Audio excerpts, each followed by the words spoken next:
जय Hind and welcome to total beings. आज अपन land use pattern in India पढ़ेंगे। Land use pattern in India.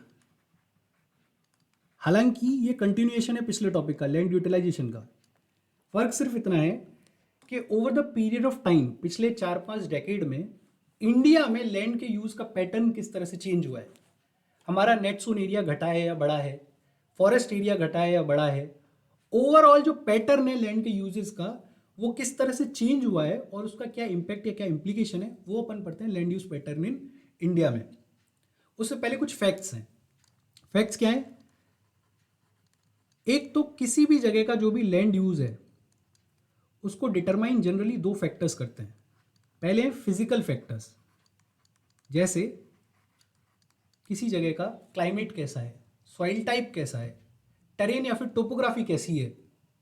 For example, किसी reason में एरिड सॉइल है, रेगिस्तान है, वहाँ अगर आप इंटेंसिव एग्रीकल्चर करने की कोशिश करोगे तो पहला तो पॉसिबल ही नहीं हो पाएगा, और अगर टेक्नोलॉजीज के थ्रू पॉसिबल कर भी लोगे तो जो कॉस्ट ऑफ कल्टिवेशन है वो बहुत हाई होगा। या फिर माउंटेन एरिया में अगर आप इंटेंसिव एग्रीकल्चर करने की सोचोगे तो भी पॉसिबल नहीं होगा। और दूसरा फैक्टर है ह्यूमन फैक्टर्स। ह्यूमन फैक्टर्स जैसे किसी रीजन का कल्चर कैसा है, ह्यूमन बीइंग के पास में टेक्नोलॉजी है या नहीं है, वहाँ कितनी पॉपुलेशन या पॉपुलेशन डेंसिटी कितनी है, ये सारे फैक्टर्स डिटरमाइन करते हैं लैंड यूज कैसा होने वाला है।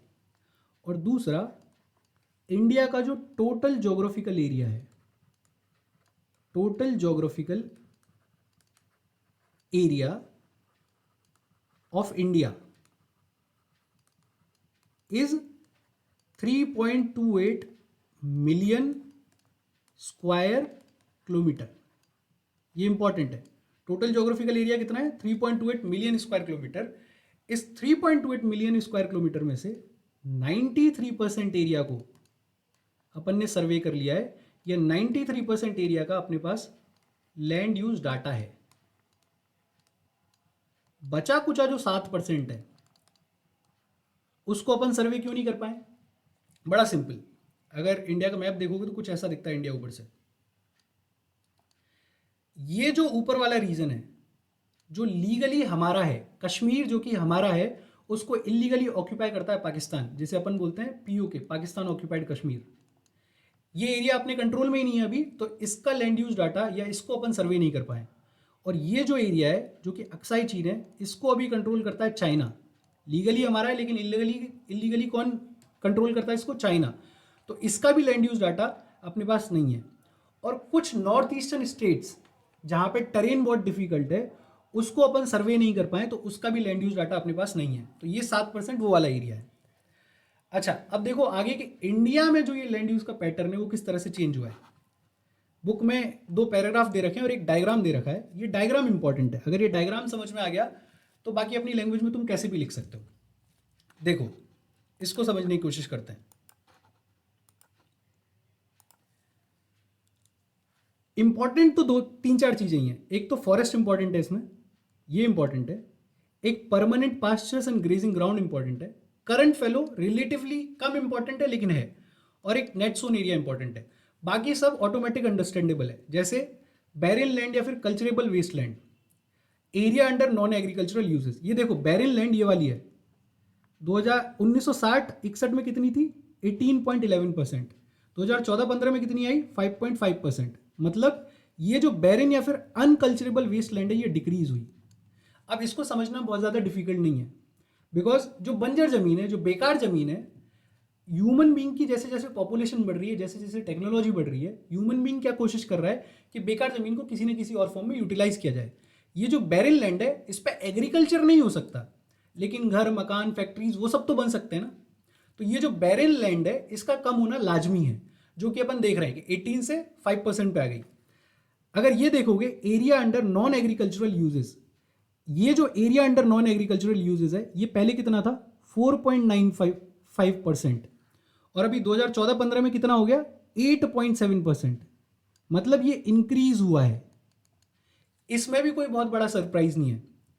पॉपुलेशन बढ़ रही है, डिमांड्स बढ़ रही हैं, इकोनॉमी बढ़ रही है, तो फैक्ट्रीज, घर, रोड, वो सब के लिए और ज़्यादा ज़मीन की ज़रूरत है।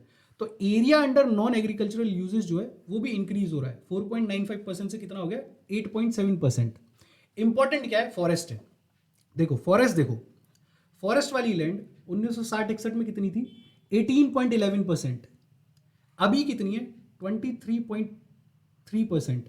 ये 2014-15 का डाटा है। अगर अभी वाला देखोगे 19-20 का, तो और भी कम हुई है फॉरेस्ट लैंड। तो हालांकि उन 1960-61 के कंपैरिजन में जो फॉरेस्ट लैंड है वो क्या हुई, वो इंक्रीज हुई। लेकिन इसके मायने क्या है, इसके मायने देखो, अपन ने पिछली क्लास में भी पढ़ा था कि नेशनल फॉरेस्ट पॉलिसी अपनी 1952 की एक, जिसके अकॉर्डिंग कंट्री में जो फॉरेस्ट एरिया है वो डिजायर्ड कितना है, 33% है। कि अगर आपको अपने एनवायरनमेंट को सस्टेनेबल रखना है, इकोलॉजिकल बैलेंस को प्रॉपर रखना है, तो डिजायर्ड ये है कि फॉरेस्ट एरिया कंट्री में कितना होना चाहिए, 33%। है कितना, अगर इस डाटा को भी लेके चलें तो 23.3%, विच मीन्स कि हमारा जो फॉरेस्ट एरिया है वो डिजायर्ड फॉरेस्ट एरिया से कम है। So to maintain the ecological balance we need to increase our forest area further, और बढ़ाने की जरूरत है हमें। एटलीस्ट 33% तक जो डिजायर्ड फॉरेस्ट एरिया है उतने तक तो हमें लाने की जरूरत है। आगे देखो, permanent pastures and grazing land. Permanent pastures and grazing land कौन सी वाली है, ये वाली 4.71% थी पहले, और अभी कितनी हो गई है, 3.3%। मतलब परमानेंट पास्चर्स और ग्रेजिंग लैंड भी जो है वो डिक्रीज हो रही है। इतनी ह्यूज कैटल पॉपुलेशन है अपने पास में, लेकिन जो हमारी परमानेंट पास्चर और ग्रेजिंग ग्राउंड की जो लैंड्स है वो क्या हो रही हैं, कम हो रही हैं। इसके इम्प्लीकेशन क्या है, हालांकि बहुत सारे लोग इसे बहुत गलत तरीके से बता देते हैं, लेकिन इसका इम्प्लीकेशन भी नेगेटिव है, नेगेटिव इंपैक्ट है इसका, कि हमारी जो ह्यूज कैटल पॉपुलेशन है उसको फीड करने के लिए हमारे पास इनफ पास्चर ग्राउंड्स नहीं है, ग्रेजिंग ग्राउंड्स नहीं है।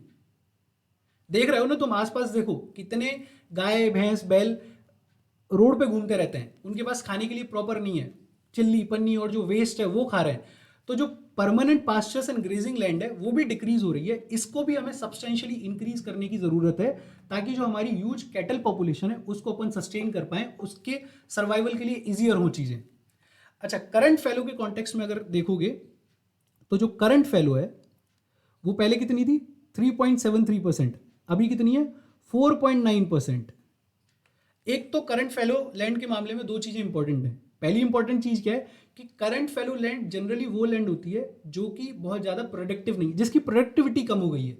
पिछले वीडियो में मैंने बताया था कि ऐसी लैंड जो कि एक या एक से कम एग्रीकल्चरल ईयर से कल्टीवेट नहीं की गई है उसे क्या बोलते हैं अपन, करंट फैलो। अब ये लैंड कैसी होगी, जिसको 5-7 साल से कल्टीवेट किया जा रहा है, लेकिन अब उसकी प्रोडक्टिविटी कम हो गई है तो 1 साल के लिए बीच में छोड़ दिया है।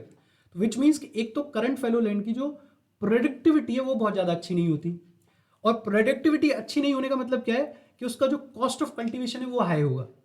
अगर उस पर तुम प्रोडक्टिविटी कम होने के बावजूद कल्टीवेशन करने की कोशिश करोगे तो कॉस्ट ऑफ कल्टीवेशन हाई हो जाएगा। तो पहला पॉइंट तो ये है कि जो करंट फैलो लैंड है उसकी जो क्वालिटी है वो बहुत ज़्यादा बेहतर नहीं है, और ये जो करंट फैलो लैंड है ये बढ़ती या घटती रहती है टाइम पे। और लास्ट जो इंपॉर्टेंट पॉइंट है वो है नेट सोन एरिया। अगर नेट सोन एरिया देखोगे तो नेट सोन एरिया 1960-61 में कितना था, 46.26%, अभी कितना है, 45.5%। ये घटा है, ये क्या हुआ है, डिक्रीज हुआ है। अच्छा, इसका क्या इंप्लीकेशन है, इसका इंप्लीकेशन ये है, दो पॉइंट्स हैं, दो तरह की इंप्लीकेशंस हैं इसकी। एक तो ये कि पॉपुलेशन बढ़ रही है, पॉपुलेशन डिमांड बढ़ रही है, फूड की डिमांड बढ़ रही है, और जो फूड प्रोड्यूसिंग एरिया है वो कम हो रहा है। तो इस लार्ज पॉपुलेशन को सस्टेन करने के लिए या तो हमें नेट सोन एरिया बढ़ाना पड़ेगा, वो हम कर नहीं सकते क्योंकि पॉपुलेशन बढ़ रही है, तो जो नॉन एग्रीकल्चरल यूजेस के लिए जो लैंड की रिक्वायरमेंट है वो भी बढ़ रही है, और लैंड अपने पास लिमिटेड है, फाइनाइट रिसोर्स है। तो नेट सोन एरिया तो अपन बढ़ा नहीं सकते, तो अपन क्या कर सकते हैं, अपन टेक्नोलॉजी इंप्रूव कर सकते हैं। We need to improve the technological aspect of agriculture. ऐसी नई टेक्नोलॉजीज लेकर आओ जिससे कि प्रोडक्टिविटी बढ़े, प्रोडक्शन बढ़े। जैसे ड्रिप इरीगेशन है, बढ़िया न्यूट्रिएंट्स लेकर आओ, बढ़िया फर्टिलाइजर्स लेकर आओ, आजकल ऑर्गेनिक फार्मिंग का एक कॉन्सेप्ट चल रहा है उसकी बातचीत करो। तो एक तो ये कि नेट सोन एरिया हालांकि घट रहा है, लेकिन हमें अपनी लार्ज पॉपुलेशन को फीड करने के लिए ये इंश्योर करने की ज़रूरत है कि जो नेट सोन एरिया है उसकी जो प्रोडक्टिविटी है वो हाई हो।